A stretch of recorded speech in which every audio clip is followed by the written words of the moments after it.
Hello, I'm Super Orange Cat. Here I am today with some more Rick and Morty, news here.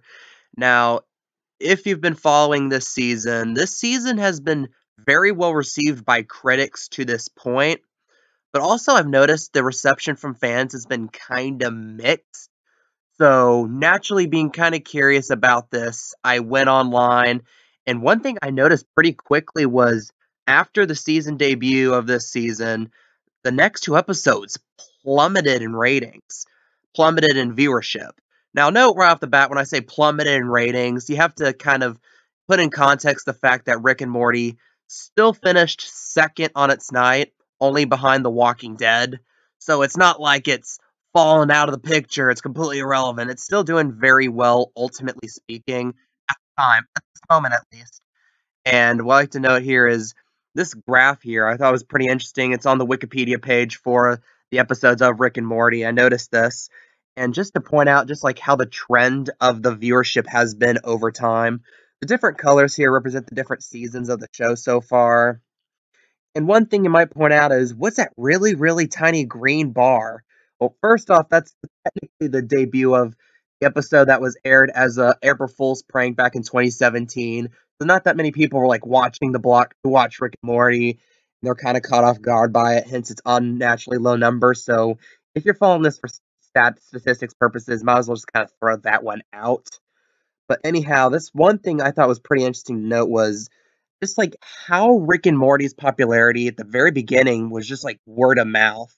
Like some people watched the premiere and like really, really loved it, talked about their friends, and it kind of grew over time to the end of the season when it was far and away the most watched thing on Adult Swim.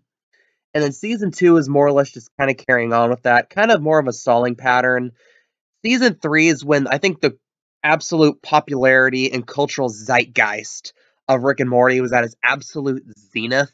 Because this is when you had a lot of people really, really talk about the show, and probably most infamously, the whole situation with the Szechuan sauce at McDonald's, which there's probably cringe compilations full of that on YouTube. You could just check that for yourself to see what happened.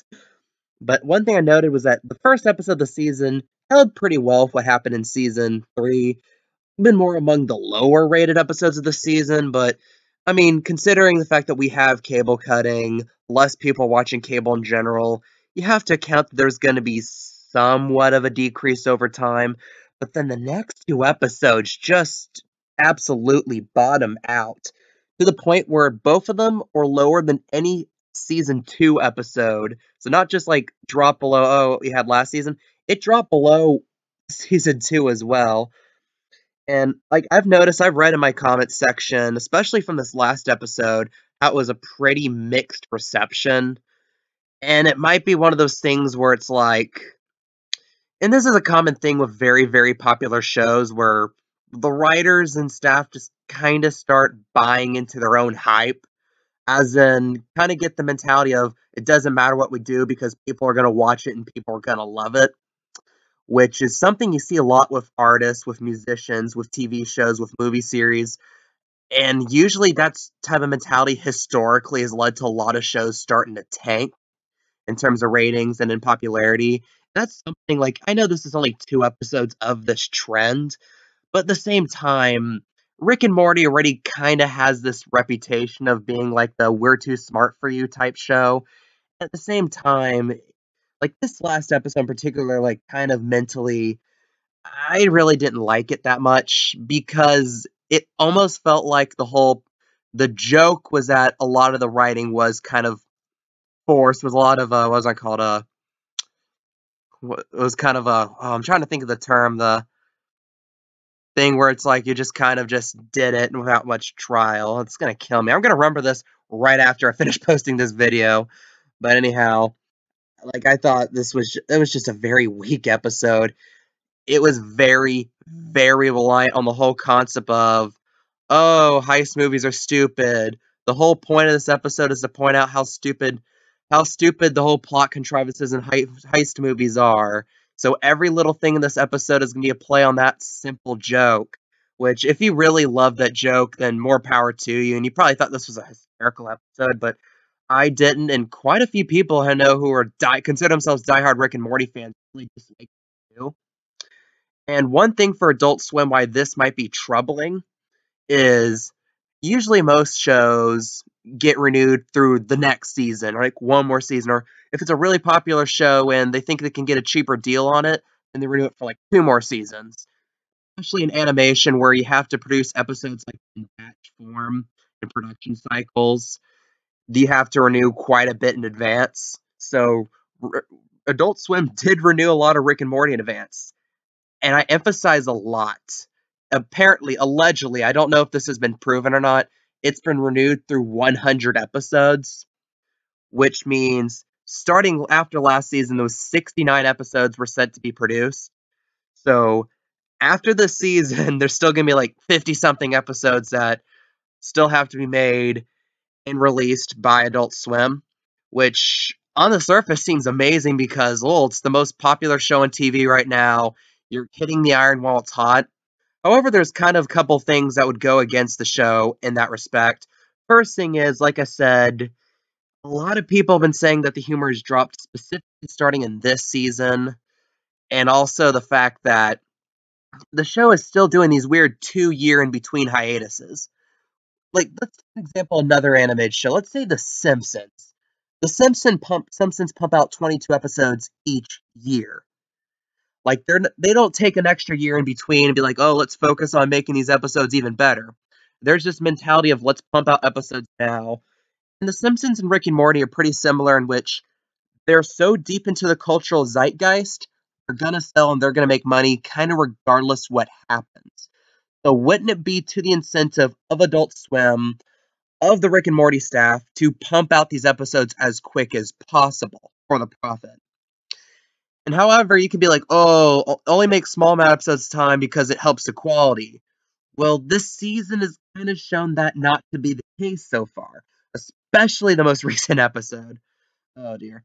But anyhow, I was gonna say is that anyhow, and look, if we keep this cycle of 10 new episodes each 2 years, you're gonna get through the next. You're gonna end this contract in around 2031. We don't even know if the world's gonna exist in 2031 at this point. We're all probably gonna nuke each other by then.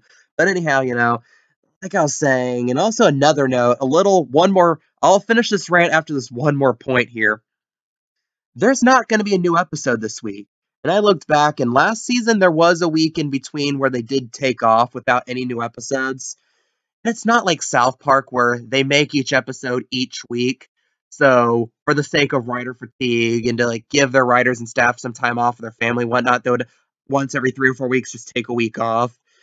This is made well in advance. This follows a lot of standard animation cycles, like I said, the Fox animation shows like Bob's Burgers, Family Guy, Simpsons kind of have a similar show making format to Rick and Morty because of the time it takes to make the animation.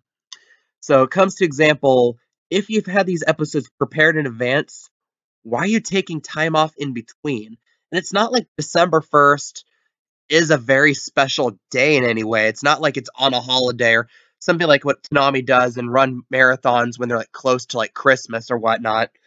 I mean, it's just why are they taking a week off in between when the show is already, especially noting how, in retrospect, because they made that decision long before the ratings came out, that the show is not pulling in the numbers it used to. Like I said, it's still ultimately one of the better, highly rated shows on cable, on television, but at the same time, it's best to steer a ship before it goes too far off course, back onto course.